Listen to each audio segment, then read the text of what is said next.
बहुत समय पहले की बात है। एक गांव में एक गरीब किसान रहता था। वह बहुत ही मेहनती था, लेकिन फिर भी उसकी आर्थिक स्थिति अच्छी नहीं थी। एक दिन जब वह खेत में काम कर रहा था, तभी एक साधु वहां से गुजरे। किसान ने साधु की सेवा की और उन्हें भोजन कराया। साधु उसकी सेवा में प्रसन्न हुए और बोले, मैं तुम्हें 3 वरदान देता हूँ, सोच लो तुम क्या मांगना चाहते हो।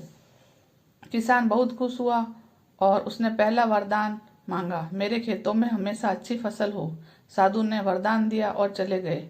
अगले ही दिन से किसान के खेतों में लहराती फसल उगने लगी और वह जल्दी ही अमीर बन गया।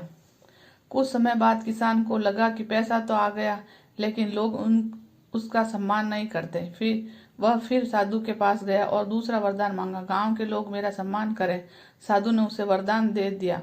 अब लोग उनकी बहुत इज्जत करने लगे। धीरे धीरे किसान अहंकारी हो गया। उसे अपने परिवार की परवाह कम होने लगी। फिर भी वह संतुष्ट नहीं था। उसने सोचा कि अगर वह राजा बन जाए तो सबसे अधिक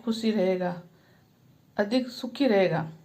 उसने साधु से अंतिम वरदान मांगा, इस पर राज्य का राजा बनना चाहता हूँ। साधु ने मुस्कुराया और वरदान दे दिया। किसान राजा तो बन गया, लेकिन राजा बनते ही उसे कई परेशानियों का सामना करना पड़ा। उसे हर समय चिंता सताने लगी कि कोई उसे हटाकर खुद राजा न बन जाए। उसे नींद नहीं आती थी और वह हमेशा भय में रहता था।